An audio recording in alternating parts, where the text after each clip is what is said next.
Also here at the fair, you will find plenty of the unusual, the occasional oddity.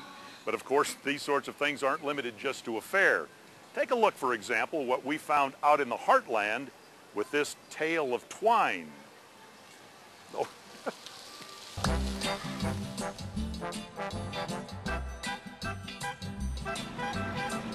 Welcome to Cawker City, Kansas. It looks like most Midwest towns, the water tower, the sleepy downtown, the giant ball of twine.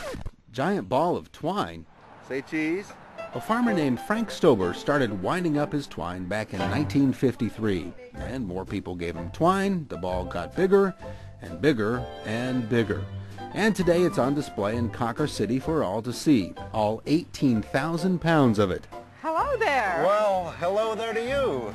I'm the caretaker of this ball of twine. Are you fascinated by it? Do you want to make it a little bigger? Well, what would you? You can say I'm fascinated by this giant ball of twine. You just, you saw us here and stopped by, huh? Yes.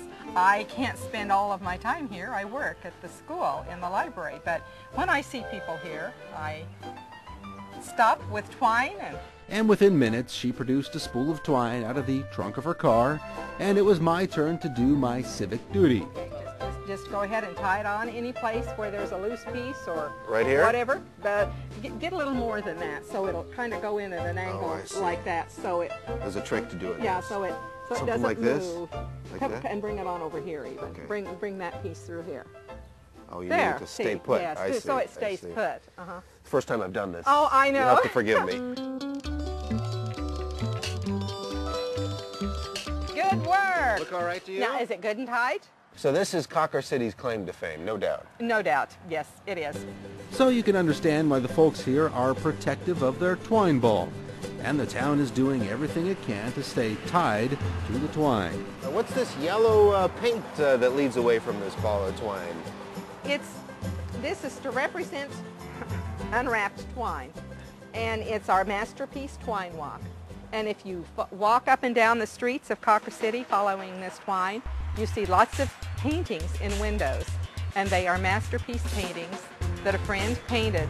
All of these paintings. We have Mona Lisa with twine. Andy Warhol's tomato soup can is twine soup. They're protective of their ball for another reason. It's not the only giant twine ball out there. 2 towns competing for the world's record? Goodness gracious, great balls of twine. I had to venture to snowy Darwin to see if it was true. It's true.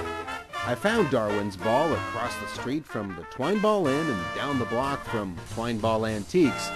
A glass-windowed gazebo protects Darwin's ball from the snowy Minnesota winters, but if you're not careful, you might drive right on by. Roger Warner is the twine ball's curator. So if I wanted to get some twine and add it to this ball... Oh, no. That would be a no-no. Okay, then. Yeah. Why? Well, adding twine to this giant ball would take away Darwin's claim to fame. See, their ball is not as big as Cawker City's, so they have an important distinction. World's largest ball of twine made by one man. Francis Johnson. He was a bachelor, lived when he moved it here, or just out of town, where he rolled the majority of it. I think it weighed about 3,600 pounds when he moved here. And so the majority of it was rolled here, so we saw it grow all those years, you know, from 1950, and then he quit in 1979. Tourists would stop out and see him along. He lived right on the highway, and of course he loved that when people came to see it. And one visitor to the twine ball drove all the way up from Cawker City, Kansas. That's right, none other than Frank Stober. Frank would come up and visit Francis and tell him he was going to make a bigger ball. But he passed away before he got to Francis' size ball. But there's a twist to this tale of twine. According to Roger, the twine ball that made Francis Johnson famous also killed him. He died in 1989. Francis died of emphysema, and they blame it on the ball of twine and the time he spent with that, because he had never in his life smoked a cigarette, nor did he be around welding or anything. But the dust from the twine? And the chemical, there's a chemical in that twine, you know, a preservative. Of course, that's not something townsfolk here like to focus on. Just like their neighbors in Cawker City, Kansas, Darwinians prefer to celebrate their giant ball of twine. You're proud of your ball of twine here in Darwin? You bet we are.